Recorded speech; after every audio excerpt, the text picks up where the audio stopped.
Halo teman-teman, gak kerasa ya udah minggu keempat. Gimana belajarnya? Semoga tetap semangat ya.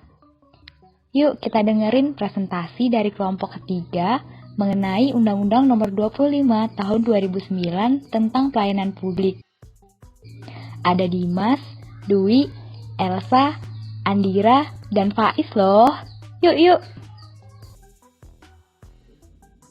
Sebelum masuk ke materi lebih mendalam, kita akan membahas dulu ketentuan umum sesuai dengan pasal 1 di UU 25 tahun 2009. Yang pertama adalah pelayanan publik.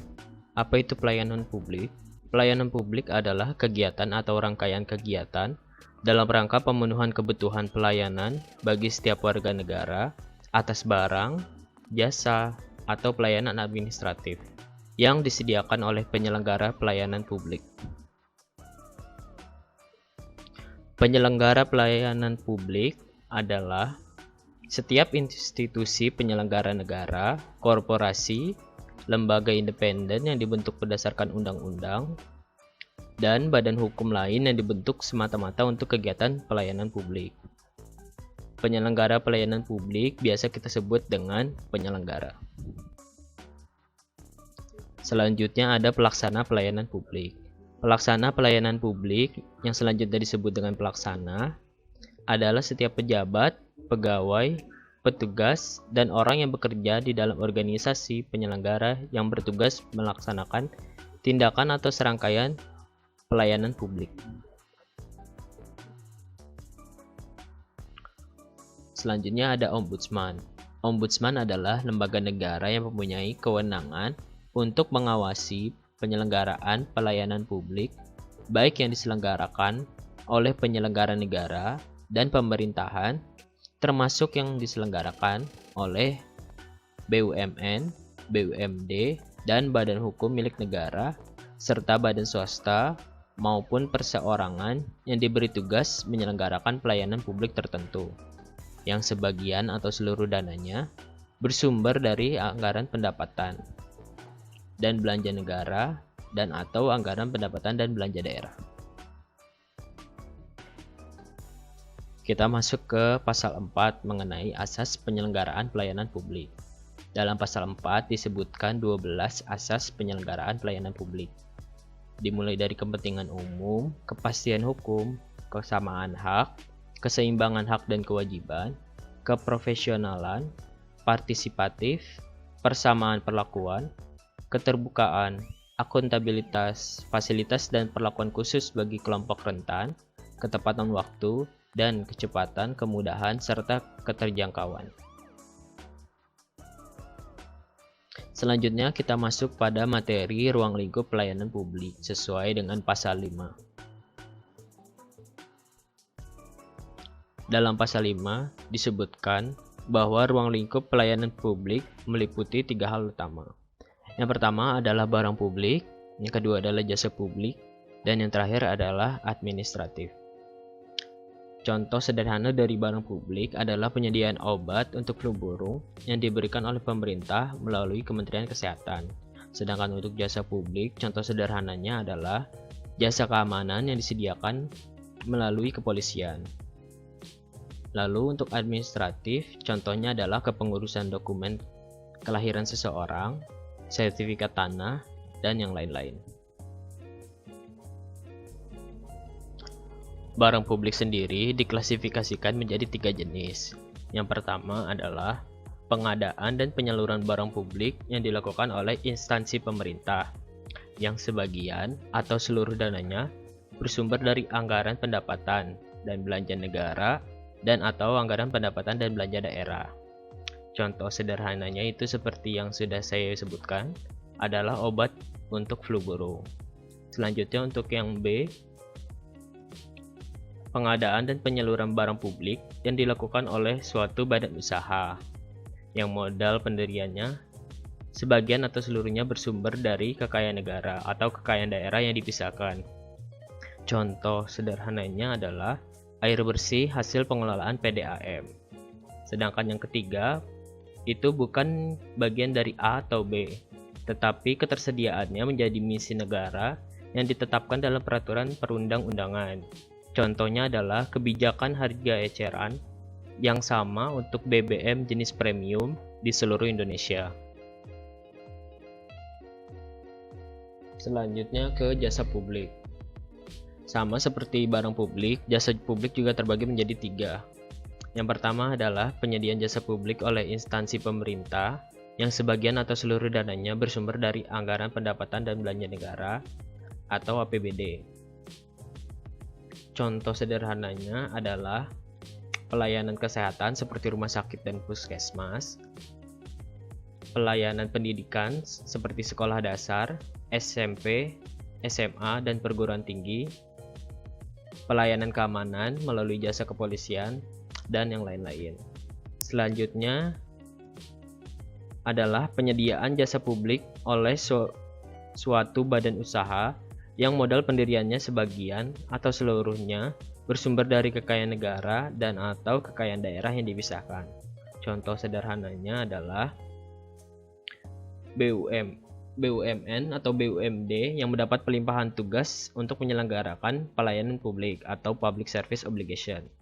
Nah, beberapa di antaranya adalah seperti PT Garuda Indonesia, PT Merpati Airlines, Pelni, PT KAI, PT Damri, dan lain-lain. Lalu untuk yang terakhir, ini bukan merupakan bagian dari A atau B, tetapi ketersediaannya menjadi misi negara yang ditetapkan dalam peraturan perundang-undangan. Contohnya adalah kebijakan penetapan tarif oleh pemerintah untuk angkutan darat seperti bus antar kota atau bus dalam kota. Selanjutnya pelayanan administratif. Untuk administratif terbagi menjadi 2. Yang pertama adalah tindakan administratif pemerintah yang diwajibkan oleh negara dan diatur dalam peraturan perundang-undangan dalam rangka mewujudkan perlindungan pribadi, keluarga, kehormatan, martabat, dan harta benda warga negara. Contohnya adalah kepengurusan, izin mendirikan bangunan, izin usaha, sertifikat rumah, surat nikah, akta kelahiran, dan lain-lain. Selanjutnya untuk yang bagian 2 atau bagian B, itu adalah tindakan administratif oleh instansi non-pemerintah yang diwajibkan oleh negara dan diatur dalam peraturan perundang-undangan serta diterapkan berdasarkan perjanjian dengan penerima pelayanan. Contohnya adalah pelayanan pemberian dokumen oleh instansi di luar pemerintah seperti perbankan, asuransi, kesehatan, keamanan, kawasan industri, pengelolaan kegiatan sosial, dan lain-lain. Guna menjamin kelancaran penyelenggaraan pelayanan publik, diperlukan pembina dan penanggung jawab. Ini tercantum dalam pasal 6 dan pasal 7. Dalam pasal 6 disebutkan bahwa pembina terdiri atas 4 jenis. Yang pertama adalah pimpinan lembaga, pimpinan kementerian, pimpinan lembaga komisi negara, dan pemimpin lembaga negara lainnya. Yang kedua adalah gubernur, yang ketiga adalah bupati, dan yang keempat adalah wali kota. Pembina bertugas melakukan pembinaan, pengawasan, dan evaluasi terhadap pelaksanaan tugas dari penanggung jawab. Selanjutnya untuk penanggung jawab, disebutkan dalam pasal 7, penanggung jawab adalah pimpinan kesekretariatan lembaga sebagaimana dimaksud dalam pasal 6 atau pejabat yang ditunjuk pembina. Penanggung jawab memiliki tugas sebagai berikut. Terdapat 3 tugas utama penanggung jawab. Yang pertama adalah mengkoordinasikan kelancaran penyelenggaraan pelayanan publik sesuai dengan standar pelayanan pada setiap satuan kerja. Yang kedua adalah melakukan evaluasi penyelenggaraan pelayanan publik. Sedangkan yang terakhir, melaporkan kepada pembina pelaksanaan penyelenggaraan pelayanan publik di seluruh satuan kerja unit pelayanan publik.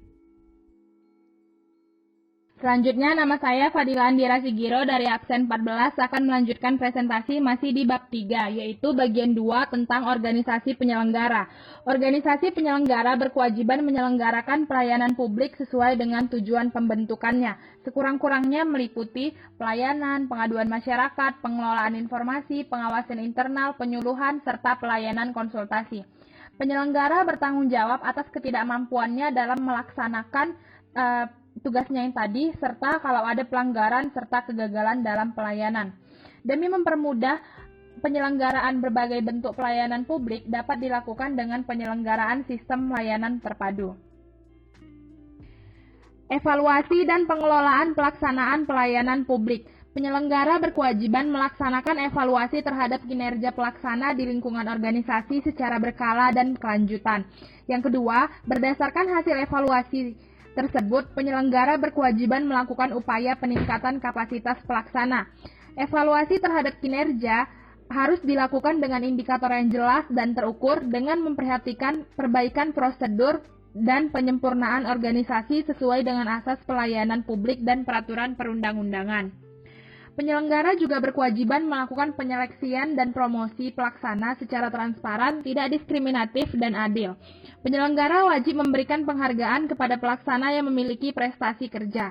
Penyelenggara wajib memberikan hukuman kepada ia yang melakukan pelanggaran sesuai dengan ketentuan internalnya.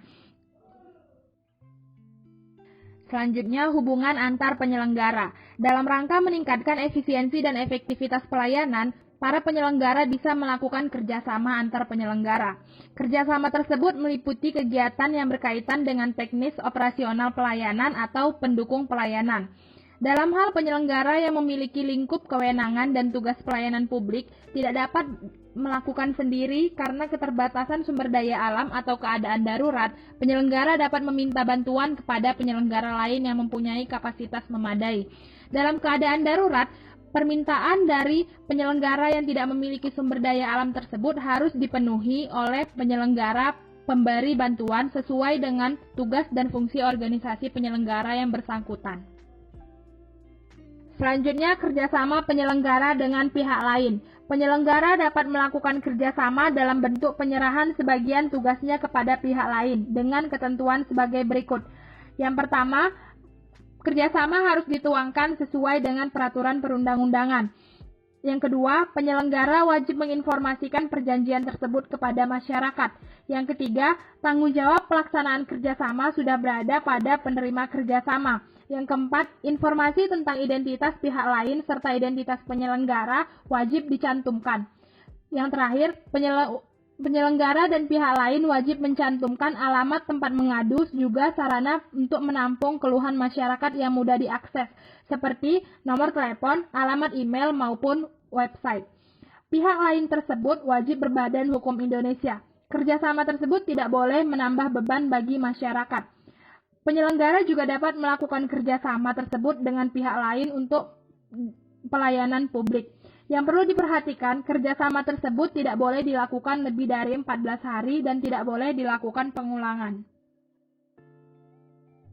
Selanjutnya, bab 4 tentang hak, kewajiban, dan larangan. Hak dan kewajiban bagi penyelenggara.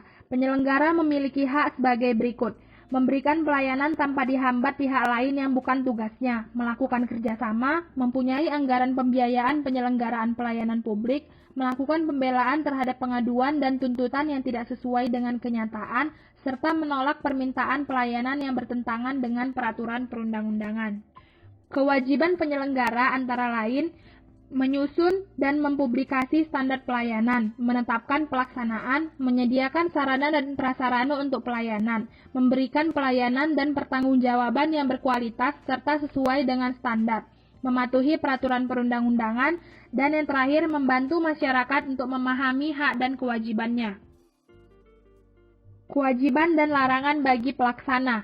Kewajiban pelaksana diantara lain sebagai berikut. Melakukan kegiatan pelayanan sesuai dengan penugasan yang diberikan oleh penyelenggara, memberikan pertanggungjawaban atas pelaksanaan pelayanan sesuai dengan peraturan perundang-undangan, memenuhi panggilan untuk hadir atau melaksanakan perintah suatu tindakan hukum atas permintaan pejabat yang berwenang dari lembaga negara atau instansi pemerintah yang berhak, berwenang, dan sah sesuai dengan peraturan perundang-undangan, memberikan pertanggungjawaban apabila mengundurkan diri atau melepas tanggung jawab sesuai dengan peraturan, serta melakukan evaluasi dan membuat laporan keuangan dan kinerja kepada penyelenggara secara berkala.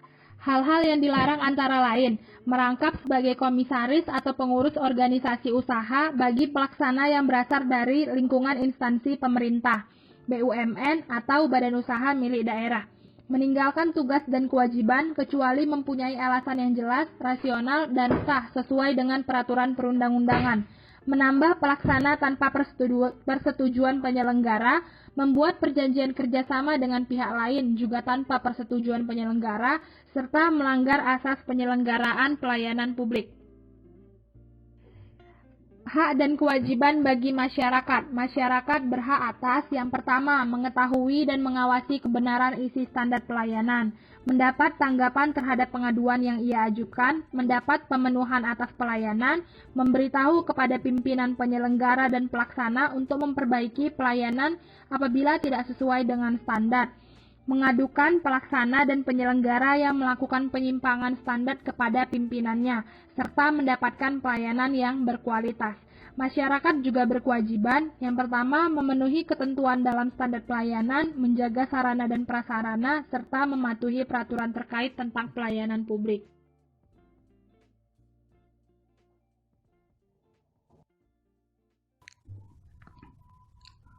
Oke, untuk penjelasan selanjutnya, di sini saya akan menjelaskan tentang penyelenggaraan pelayanan publik. Di pasal selanjutnya, yaitu pasal 20, dijelaskan tentang standar pelayanan. Standar pelayanan adalah tolak ukur yang dipergunakan sebagai pedoman penyelenggaraan pelayanan. Penyelenggara berkewajiban menyusun dan menetapkan standar pelayanan dengan mengikutsertakan masyarakat dan pihak terkait. Kemudian dalam mengikutsertakan masyarakat dan pihak terkait tersebut, penyusunan tersebut harus memenuhi prinsip tidak diskriminatif, mengutamakan musyawarah terkait dengan pelayanan tersebut, dan memperhatikan keberagaman.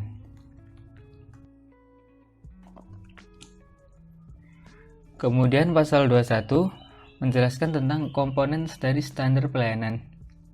Dalam penyusunan standar pelayanan, sekurang-kurangnya harus terdapat dasar hukum, produk pelayanan, persyaratan, sistem mekanisme dan prosedur, sarana dan prasarana, jangka waktu, kompetensi pelaksana, tarif, pengawasan internal, jaminan keamanan, evaluasi kinerja, penanganan saran, masukan, dan ketika ada pengaduan, jumlah pelaksana, dan jaminan untuk pelayanan.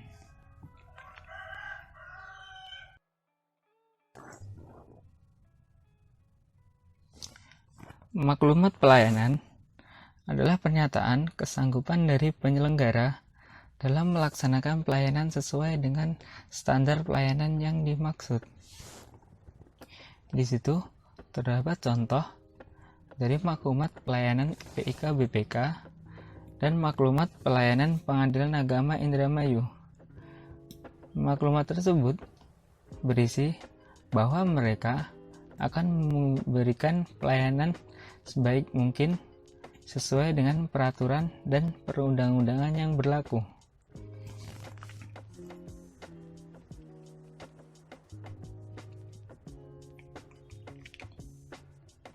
Dalam rangka memberikan dukungan informasi terhadap penyelenggaraan pelayanan publik, perlu adanya sistem informasi yang bersifat nasional. Sistem informasi tersebut dikelola oleh Menteri. Dan dalam sistem informasi tersebut, sekurang-kurangnya harus meliputi profil dari penyelenggara, profil dari pelaksana, standar pelayanan, maklumat pelayanan, pengelolaan pengaduan, dan penilaian dari kinerja tersebut.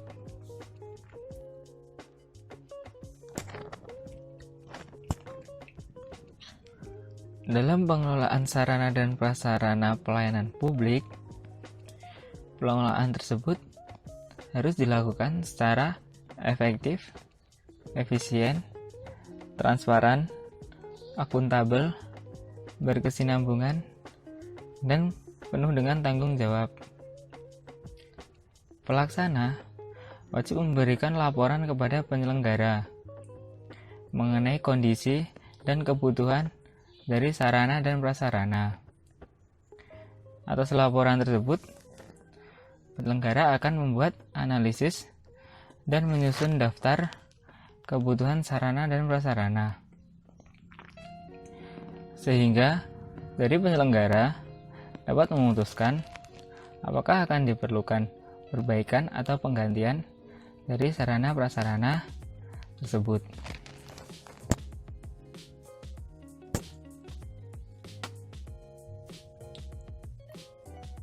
Di pasal selanjutnya dijelaskan bahwa pihak penyelenggara dilarang memberikan izin kepada pihak lain untuk menggunakan sarana dan prasarana jika dalam penggunaan tersebut akan menyebabkan sarana dan prasarana tidak lagi berfungsi atau rusak.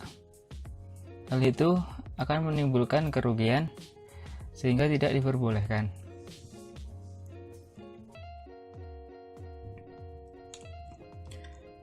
Kemudian untuk perbaikan, dalam melakukan perbaikan sarana dan prasarana, tidak boleh sampai menyebabkan pelayanan publik tersebut berhenti atau libur. Jadi pelayanan publik harus tetap berjalan walaupun berbeda tempat. Kemudian untuk pengumuman bahwa akan dilaksanakan perbaikan harus diumumkan atau ditempel diberitahukan bahwa selambat-lambatnya 30 hari sebelum pengerjaan dimulai.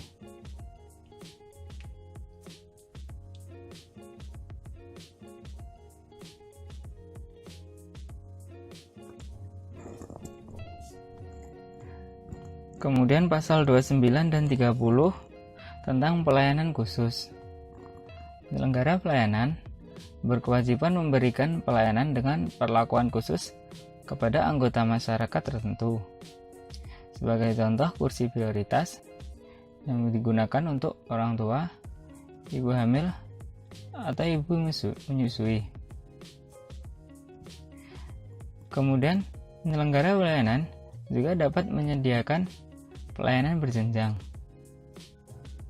Seperti di Indonesia itu, contohnya di BPJS, di mana di BPJS itu pelayanan tidak langsung terpusat di rumah sakit, namun melalui puskesmas atau fasilitas kesehatan, kemudian ada rujukan.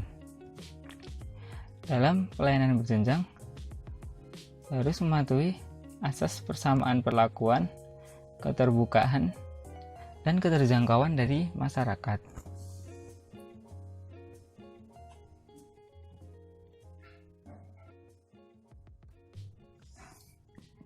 Kemudian untuk biaya pelayanan publik atau tarif. Biaya atau tarif pelayanan publik menjadi tanggung jawab negara apabila dibebankan kepada negara menurut undang-undang, dan akan menjadi tanggung jawab penerima layanan apabila dibebankan kepada penerima layanan menurut undang-undang. Dalam penentukan dasar atau tarif biaya pelayanan harus ditetapkan berdasarkan persetujuan dari DPR, DPRD provinsi, dan DPRD kabupaten atau kota. Pasal selanjutnya, pemerintah harus mengalokasikan anggaran untuk penyelenggaraan pelayanan publik. Di sini berlaku untuk pelayanan publik yang merupakan di bawah instansi pemerintah. Anggaran tersebut berasal dari APBN atau APBD.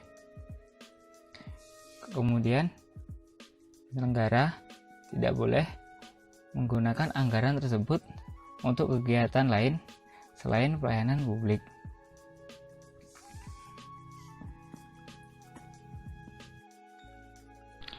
Selanjutnya, pada pasal 34, pelaksanaan dalam menyelenggarakan pelayanan publik harus berperilaku sebagai berikut.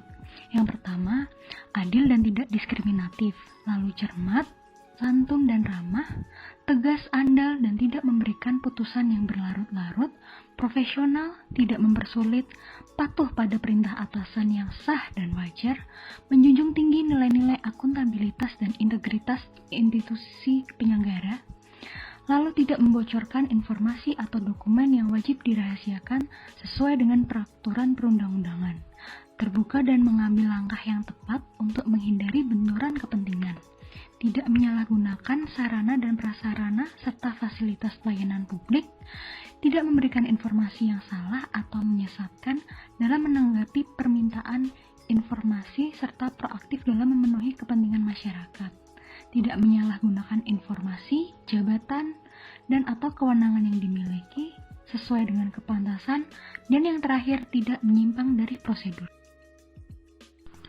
Bagian ke-8, pengawasan penyelenggaraan pelayanan publik pasal 35. Pengawasan penyelenggaraan pelayanan publik dilakukan oleh pengawas internal dan pengawas eksternal. Pengawas internal sendiri terdiri atas pengawasan oleh atasan langsung dan pengawasan oleh pengawas fungsional yang dilakukan sesuai dengan peraturan perundang-undangan. Lalu untuk pengawasan eksternal dilakukan oleh masyarakat yang dapat berupa laporan atau pengaduan masyarakat dalam penyelenggaraan pelayanan publik. Lalu pengawasan oleh ombudsman sesuai dengan peraturan perundang-undangan dan pengawasan oleh Dewan Perwakilan Rakyat, Dewan Perwakilan Rakyat Daerah Provinsi, Dewan Perwakilan Rakyat Daerah Kabupaten atau Kota. Bagian ke-9, pengelolaan pengaduan pasal 36. Pada pasal ini berisikan tentang kewajiban penyelenggara. Yang pertama, penyelenggara berkewajiban menyediakan sarana pengaduan dan menugaskan pelaksana yang kompeten dalam pengelolaan pengaduan. Lalu yang kedua, penyelenggara berkewajiban mengelola pengaduan yang berasal dari penerima pelayanan, rekomendasi ombudsman, Dewan Perwakilan Rakyat, Dewan Perwakilan Rakyat Daerah Provinsi, dan Dewan Perwakilan Rakyat Daerah Kabupaten atau Kota dalam batas waktu tertentu. Lalu yang ketiga, penyelenggara berkewajiban menindaklanjuti hasil pengelolaan pengaduan sebagaimana yang dimaksud pada ayat kedua. Lalu yang keempat, penyelenggara berkewajiban mengumumkan nama dan alamat penanggung jawab pengelola pengaduan serta sarana pengaduan yang disediakan. Lalu, pada pasal 37, penyelenggara berkewajiban menyusun mekanisme pengelolaan pengaduan dari penerima layanan.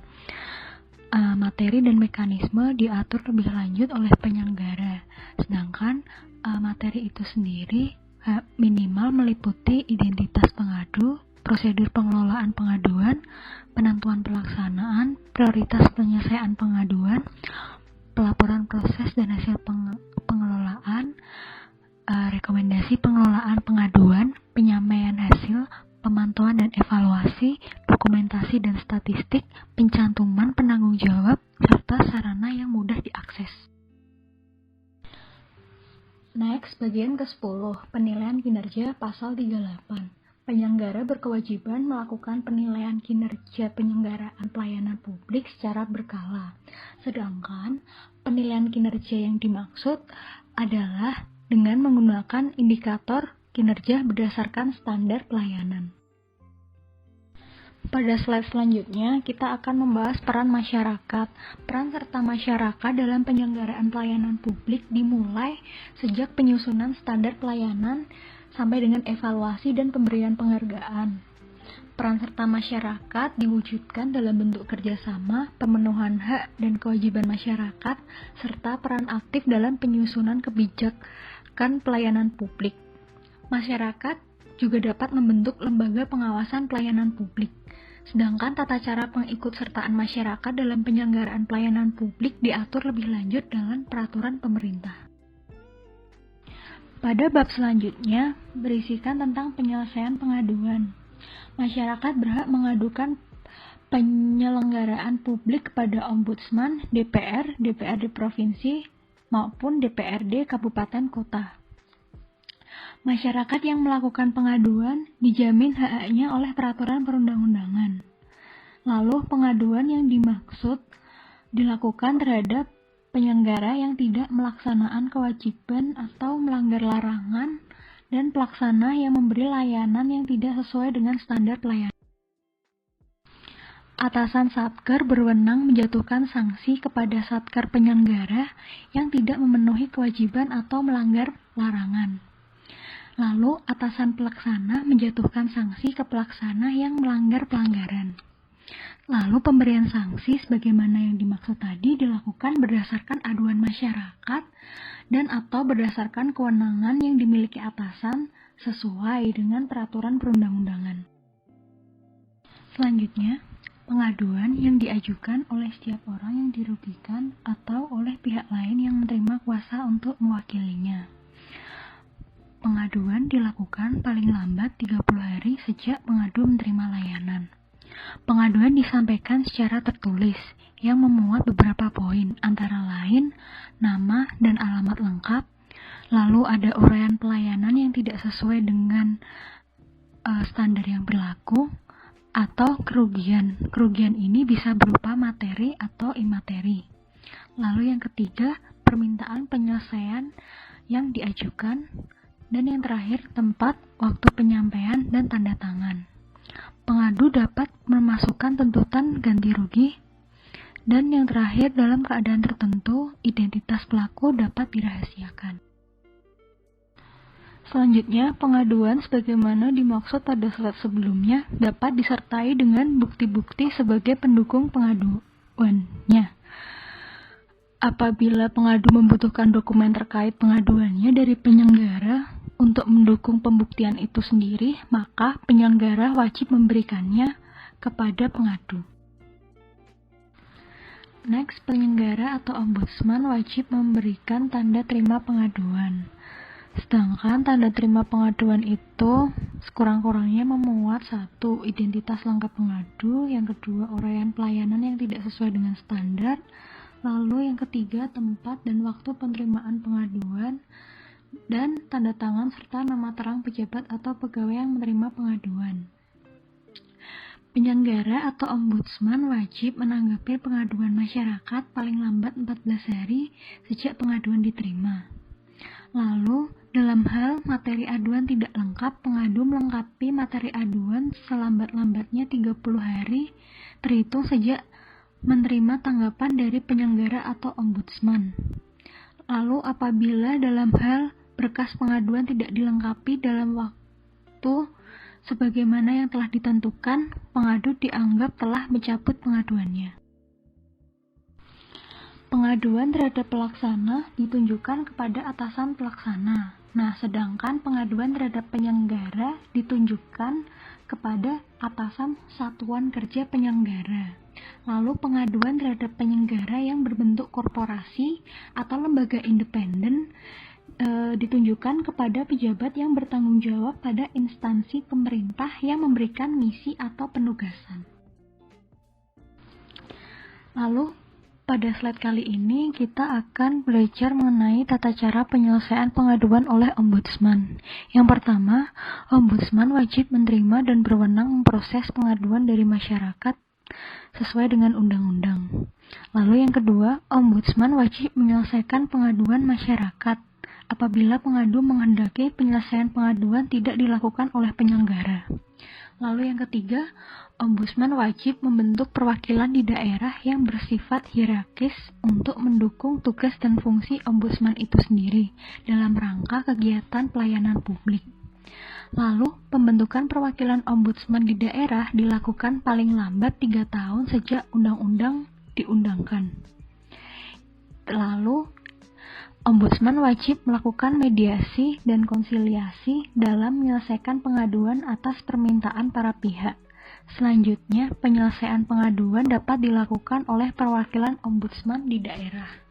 Yang terakhir, mekanisme dan tata cara penyelesaian pengaduan oleh ombudsman diatur lebih lanjut dalam peraturan ombudsman itu sendiri. Selanjutnya, mengenai materi penyelesaian pengaduan oleh penyelenggara pelayanan publik. penyelenggara wajib menerima dan merespon pengaduan dari masyarakat mengenai pelayanan publik yang diselenggarakannya. Nah, dalam rangka pemberian tanggapan pengaduan, penyelenggara wajib memeriksa pengaduan, di mana pemeriksaan ini dilakukan sesuai dengan peraturan perundang-undangan yang berlaku bagi penyelenggara.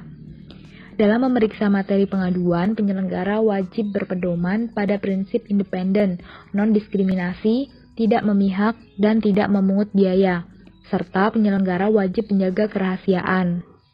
Penyelenggara wajib memutuskan hasil pemeriksaan pengaduan paling lambat 60 hari sejak berkas pengaduan dinyatakan lengkap dan menyampaikan keputusan tersebut kepada pihak pengadu paling lambat 14 hari sejak diputuskan. Nah, dalam hal pengadu menuntut ganti rugi, keputusan hasil pemeriksaan memuat jumlah ganti rugi dan batas waktu pembayarannya. Dalam penyelesaian ganti rugi, Ombudsman dapat melakukan mediasi, konsiliasi, dan adjudikasi khusus. Mekanisme dan ketentuan pembayaran ganti rugi diatur lebih lanjut dalam Peraturan Presiden. Berikutnya, mengenai pelanggaran hukum dalam penyelenggaraan pelayanan publik. Masyarakat dapat menggugat penyelenggara atau pelaksana melalui Peradilan Tata Usaha Negara apabila pelayanan yang diberikan menimbulkan kerugian di bidang tata usaha negara. Dalam hal penyelenggara melakukan perbuatan melawan hukum dalam penyelenggaraan pelayanan publik, masyarakat dapat mengajukan gugatan terhadap penyelenggara ke pengadilan. Kemudian dalam hal penyelenggara diduga melakukan tindak pidana dalam penyelenggaraan pelayanan publik, masyarakat dapat melaporkan penyelenggara kepada pihak yang berwenang. Kemudian materi terakhir pada bab 8 mengenai ketentuan sanksi. Ada beberapa jenis sanksi yang diberikan kepada penyelenggara atau pelaksana yang melanggar pasal-pasal dalam undang-undang ini. Yang pertama ada sanksi teguran tertulis. Sanksi ini dikenakan kepada penyelenggara atau pelaksana yang melanggar ketentuan internal penyelenggara, melanggar peraturan perundang-undangan yang terkait dengan penyelenggaraan pelayanan publik, dan atau melanggar asas penyelenggaraan pelayanan publik. Yang kedua, sanksi teguran tertulis, yang apabila dalam waktu 3 bulan tidak melaksanakan ketentuan yang dimaksud, akan dikenai sanksi pembebasan dari jabatan.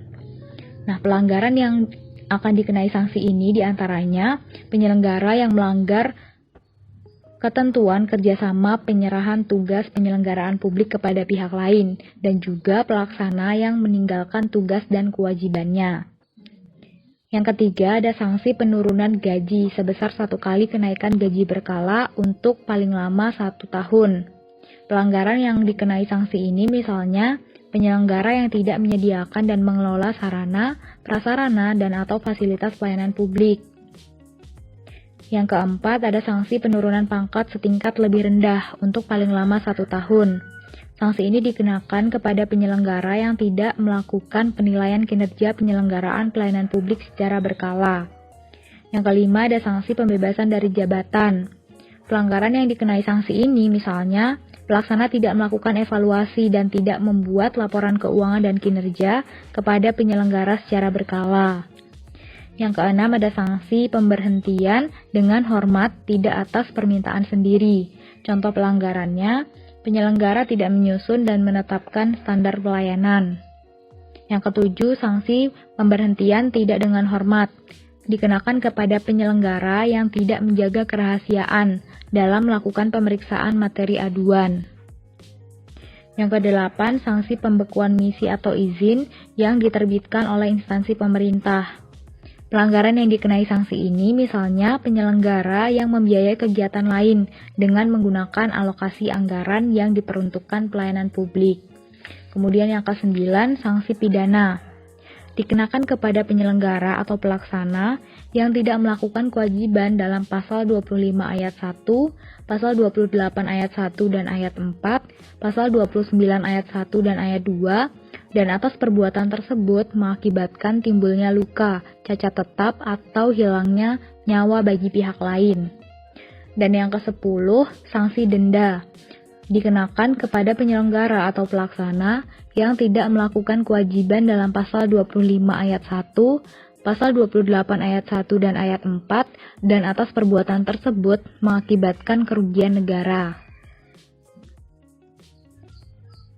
Gimana teman-teman penjelasannya? Jadi makin paham dong. Yuk kita lanjut diskusi.